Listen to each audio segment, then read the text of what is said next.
والصلاة والسلام على أشرف الأنبياء والمرسلين وعلى آله وصحبه أجمعين. فقد قال الله تبارك وتعالى في شأن المدح حبيبه الكريم: إن الله وملائكته يصلون على النبي يا أيها الذين آمنوا صلوا عليه وسلموا تسليما. اللهم صل على سيدنا شفيعنا نبينا مولانا محمد الذي صلى عليه الصلاة والسلام عليك يا رسول الله صلی اللہ علیہ وسلم.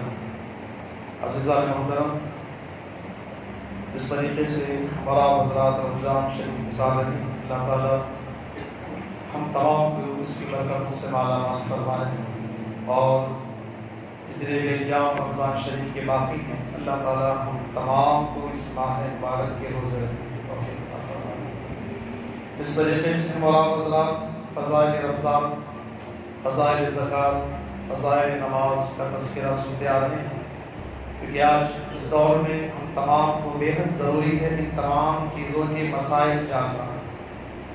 روزوں کے مسائل ہو یا نماز کے مسائل ہوں یا زکوٰۃ کے مسائل ہوں، یہ سب ہمارے لیے بہت ضروری ہیں. زندگی کا ہمارے لیے بہت ہی اہم حصہ ہونا چاہیے کہ ہم اس کو یاد کریں، سنیں اور اس پر عمل کریں گے تو انشاءاللہ ہمارے روزے، نمازیں اور دیگر عبادات صحیح طریقے سے ادا ہو سکیں گے. تو انشاءاللہ تعالی کوشش ہماری یہی ہوتی ہے کہ آپ تک کچھ پہنچائیں، لیکن دیکھتے یہ ہے کہ ہمارے پاس بیٹھنے کے لیے وقت نہیں ہوتا ہے. پھر بعد میں ہم کہتے ہیں کہ ہمیں یہ نہیں آتا، ہمیں وہ نہیں آتا، ہمیں یہ نہیں معلوم. کچھ لمحے ہمارے پاس اگر وقت نکال کر ہم بیٹھ جائیں تو یہ ہمارے لیے بہتر ہوتا ہے. اور دیکھیں یہ بھی بات یاد رکھیں کہ یہ جو بھی مسائل یا دیگر باتیں بتائی جاتی ہیں جو قرآن اور حدیث سے ہیں، یہ صرف کسی ایک کے لیے نہیں بلکہ تمام امت مسلمہ کے لیے، تاکہ تمام جو جانے وہ اور زیادہ پہچانے اور جو نہیں جانتا وہ جان لے. تو فضائل زکوٰۃ کا تذکرہ ہے کہ اللہ تعالیٰ نے قرآن مجید میں اس کا ذکر بے شمار جگہ پر ارشاد فرمایا ہے کہ اپنے مال کو بچاؤ، کس طریقے سے زکوٰۃ ادا کریں. اور زکوٰۃ کیا ہے؟ یہ تمہارے مال کا میل ہے. جس طریقے سے انسان اپنے کپڑوں کو دھلتا ہے اس کی صفائی کے لیے، اسی طریقے سے بندہ اپنے مال سے زکوٰۃ نکالتا ہے اس کی پاکی کے لیے، اس کی حفاظت کے لیے. عزیزان محترم، جس کو اللہ نے استطاعت سے نوازا، جو صاحب نصاب ہے، اب اس پر فرض ہے کہ وہ زکوٰۃ ادا کرے. اور جو زکوٰۃ ادا کرنے میں بخل کرتا ہے وہ سخت گرفتار ہے اللہ کے غضب پر، اور اس کے اوپر سخت سے سخت عذابات کا تذکرہ آیا ہے. جو اللہ کی دی ہوئی چیزوں سے بخل کرتا ہے دوسروں کو اس کا حق پہنچانے کا. معزز سامعین اکرام، یہ اس وقت کی بات نہیں ہے. سرکار دو عالم صلی اللہ علیہ وآلہ وسلم کے اس دور میں، اس مبارک دور میں، سرکار کے چہرے مبارک کی زیارت کرتے ہوئے، سرکار کے پیچھے اتباع کرتے ہوئے بعض ایسے بھی لوگ تھے کہ بعد میں آپ کے منکر ہو گئے. اس میں سے ایک ایسا نام ہے جس کا نام ثعلبہ بن حاتب ہے، کہ سرکار کی بارگاہ میں حاضر ہوا، عرض کرنے لگا حضور میرے لیے دعا فرمائے کہ اللہ میرے کاروبار میں، تجارت میں برکت دے دے. میرے آقا صلی اللہ علیہ وآلہ وسلم غیب دان نبی، میرے آقا نے فرمایا کہ جو اس وقت تمہاری حالت ہے یہی ٹھیک ہے، تم اسی پر زندگی بسر کرو، تمہارے لیے بہتر ہے. بار بار، ایک بار نہیں، دو بار نہیں، تین بار نہیں، بار بار سرکار کی بارگاہ میں یہی سوال عرض کرنے لگا کہ حضور میرے لیے دعا فرمائے کہ میرا کاروبار بڑھ جائے، میری تجارت بڑھ جائے. اگر تجارت میری ترقی کر گئی، کاروبار میرا بڑھ گیا تو میرا وعدہ ہے کہ میں اللہ کی راہ میں دوں گا. کیونکہ بعض لوگ ہوتے ہیں کہ پہلے کہتے ہیں کہ اللہ اگر مجھے دے تو میں یہ کروں گا، وہ کروں گا. پھر جیسے ہی ملنا شروع ہوتا ہے تو وہ یہ بات میں یہ سوچتا ہے کہ میں اسے کہاں چھپا کے رکھوں، کس اکاؤنٹ میں کہاں پر میں اسے رکھوں کہ کسی کو معلوم نہ ہو. یہ بات میں اس کا ذہن بنتا ہے. اسی طریقے سے اس شخص کا بھی ذہن بعد میں کیسے تبدیل ہوا اور پھر اس کے ساتھ کیا معاملات ہوئے. ثعلبہ یہ وہ شخص ہے کہ 5 وقتہ نماز میں سب سے پہلے حاضر ہوا کرتا تھا.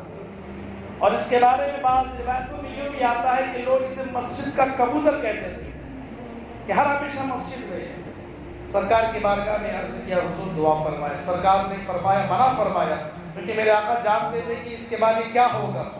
بہرحال دعا کی, اللہ تعالیٰ نے دعا قبول فرمائی اور پھر اس کے پاس چند بکریاں تھیں کیونکہ اب مالدار اور لوگوں کو سمجھا جاتا ہے, اس وقت مالدار جس کے پاس جانور زیادہ ہوتے تھے اسے مالدار سمجھا جاتا تھا.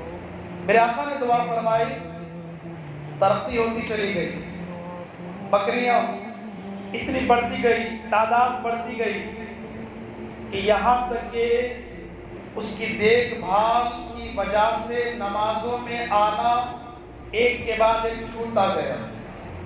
صحابہ اکرام علیہ رضوان سرکار کی بارگاہ میں عرض کی حضور سالہ پہلے مسجد میں 5 وقتہ حاضر ہوتے تھے لیکن ابھی صرف ظہر اور عصر کی نماز میں آتے ہیں. 3 وقت کی نماز گئی, فجر, مغرب گئی, عشاء گئی.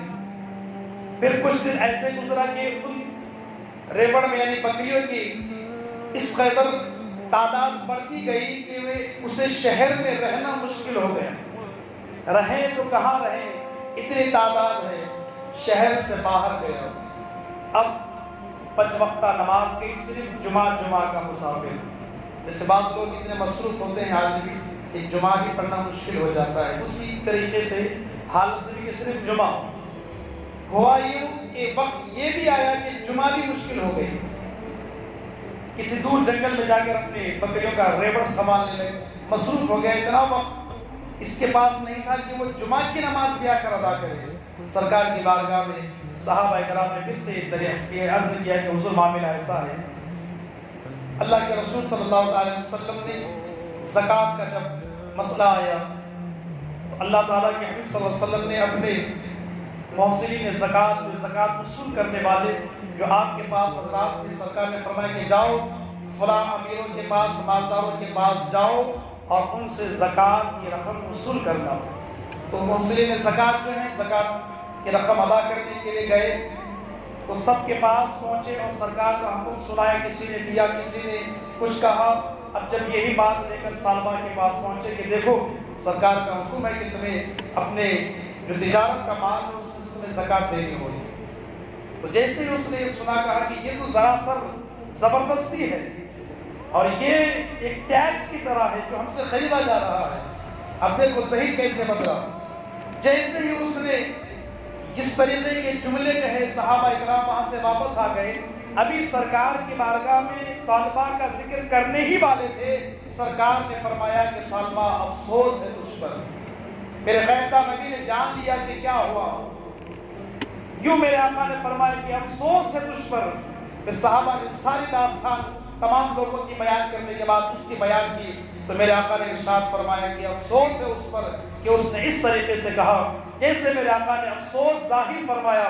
قرآن مقدسہ کی آیت مبارکہ جو 10ویں پارے میں ہے نازل ہو گئی کہ یہ وہ لوگ ہیں جو ایک وقت انہوں نے وعدہ کیا تھا کہ اللہ کی راہ میں دیں گے, لیکن جب اللہ نے انہیں عطا کیا تو اللہ کے دیے ہوئے مال سے انہیں دینے میں تکلیف ہوئی اور یہ بخل کرنے لگے. اللہ کی راہ میں دینے سے پیچھے ہٹ گئے, بخل کرنے لگے. تو عزیزان محترم جب یہ آیت نازل ہوئی اور اس آیت کا نازل ہونا جب سلمہ کو معلوم ہوا کہ اللہ تعالیٰ نے ناراضگی کا اظہار اس آیت سے فرمایا ہے اور یہ آیت کریمہ کے معاملات کو جب اس نے جانا تو فوراً زکوٰۃ کا مال کچھ لیا, سرکار کے بارگاہ میں حاضر ہو گیا کہ کئی لوگ مجھے بخیل نہ سمجھے, کنجوس نہ سمجھے. سرکار کے بارگاہ میں حضور میں زکوٰۃ کا مال لایا ہوں. سرکار دو عالم صلی اللہ علیہ وسلم نے فرمایا کہ اب تمہاری زکوٰۃ قبول نہیں کی جائے گی, اسے واپس لے جاؤ. واپس چلا گیا.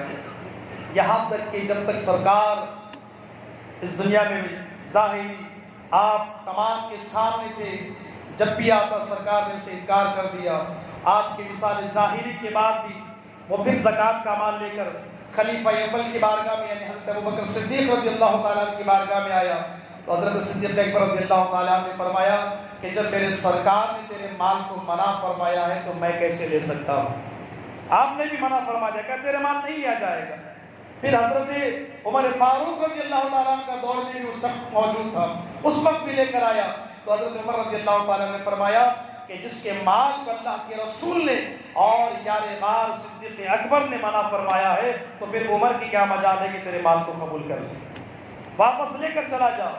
یہاں تک کہ حضرات محترم ایسی حالت ہوئی کہ اللہ نے اس قدر بے عزتی کے ساتھ اس کا اس دنیا سے خاتمہ ہوا کہ سرکار نے کیا منہ پھیرا، ساری کائنات منہ پھیر دی، سرکار نے اپنا رخ کیا اس سے ہٹا لیا، ساری کائنات نے اپنا رخ ہٹا لیا۔ تو یاد رکھیں یہی وہ وجہ ہے کہ آج بعض لوگ یہ دیکھ کر دوسرے لوگوں کو کہتے ہیں کہ آج یہ دینے میں کنجوسی کرتا، اگر مجھے دیتا تو میں فلاں کام کر دیتا، میں مسجد بنا دیتا، مدرسہ بنا دیتا، یتیم خانے بنا دیتا، لیکن جب ملنا شروع ہوتا ہے تو پھر اس کی نیت یوں ہی بدلتی ہے کہ آج اتنا ہے، کل اسے اور بڑھاؤں گا، کچھ اور تجارت کروں گا، اس سے اور بڑھاؤں گا، وہ چیز خریدوں گا۔ تو لہٰذا حرص انسان کے دل میں اس قدر پیدا ہوتی چلی جاتی ہے، تو یہ وہ حرص کو ختم اور تقویٰ پیدا کرنے کے لیے اور اللہ کی دی ہوئی چیز سے یہ خود کو جو محبت کرنے لگتا ہے، اسے راہ خدا میں جو خرچ کرتا ہے، پھر اللہ فرماتا ہے یہی وہ لوگ ہیں کہ جو میری راہ میں خرچ کرتے ہیں،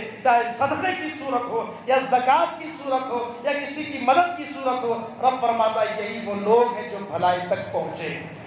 حضرات محترم، اللہ نے اگر کسی کو عطا کیا ہے تو ہرگز بخل نہ کریں، صحیح طریقے سے اس کا حساب لگا کر اللہ کی راہ میں آپ جو بھی صدقہ ہے یا زکوٰۃ ادا کریں۔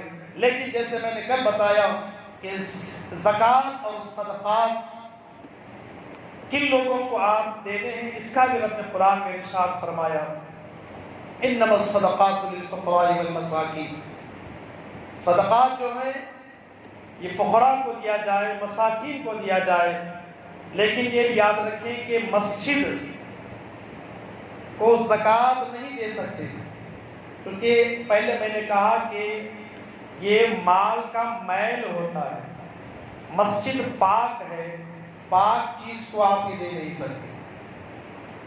آپ ان لوگوں کو دیں کہ جو اس کے حقدار ہیں، جیسے غربا ہیں، مساکین ہیں، اور وہ جو اللہ تعالیٰ کی دین کے خدمت میں لگے ہوئے ہیں اور حقدار ہیں، اور اسی طریقے سے یتیم ہیں، مظلوم ہیں، کہ جو ضرورت مند ہیں، آپ ان کو اپنا زکوٰۃ کی جو رقم ہوتی ہے، جس طریقے سے بھی آپ جو حکم دیا گیا ہے، آپ اس طریقے سے آپ ان کو ادا کریں۔ ایک بات میں صرف اتنا بتا دوں کہ جس کے پاس 7.5 تولہ سونا یا اس کی رقم، یا پھر 52.5 تولے چاندی یا پھر اس کی رقم، یا ان دونوں کے پاس یہ دونوں چیزیں نہیں ہیں لیکن اتنا پیسہ ہے، تجارت میں لگایا ہے، بزنس میں لگایا ہے، تو پھر اس کا حساب لگائیں کہ وہ پیسہ تجارت میں جو لگایا ہے اس سے آپ 7.5 تولہ سونا خرید سکتے ہیں، یا پھر 52.5 تولہ چاندی آپ خرید سکتے ہیں۔ جتنا پیسہ آپ نے بزنس میں لگایا ہے تو آپ اب اس کے اوپر زکوٰۃ واجب ہے، اور زکوٰۃ کے بہت سے فضائل ہیں اور اس کے ساتھ مسائل بھی ہیں کہ زکوٰۃ کو کس طریقے سے ہمیں نکالنا ہے۔ تو آپ اتنا یاد رکھیں، جو حاجت اصلیہ جو ہم استعمال کرتے ہیں، جیسے گھر ہے، ہم رہتے ہیں، اس سے کوئی فائدہ نہیں تو اس پر زکوٰۃ نہیں۔ سواری ہے، ہم استعمال کرتے ہیں، کہ جو حاجت اصلیہ یعنی ہمارے استعمال کے علاوہ جتنی چیزیں جس سے ہم منافع حاصل کرتے ہیں، ہم نے کسی کو کرائے پر گھر دیا، کسی کو کرائے پر گاڑی دی، یا کوئی اس طریقے سے ہم نے تجارت پر پیسہ لگایا جو جس سے ہمیں فائدہ مل رہا ہے، تو وہ منافع والا مال اس کو جمع کیا جائے، پھر اس کو جمع کرنے کے بعد حساب لگایا جائے کہ یہ رقم جو ہے یہ 7.5 تولہ سونا تک پہنچتی ہے یا پھر 52.5 تولہ چاندی کی رقم تک پہنچتی ہے۔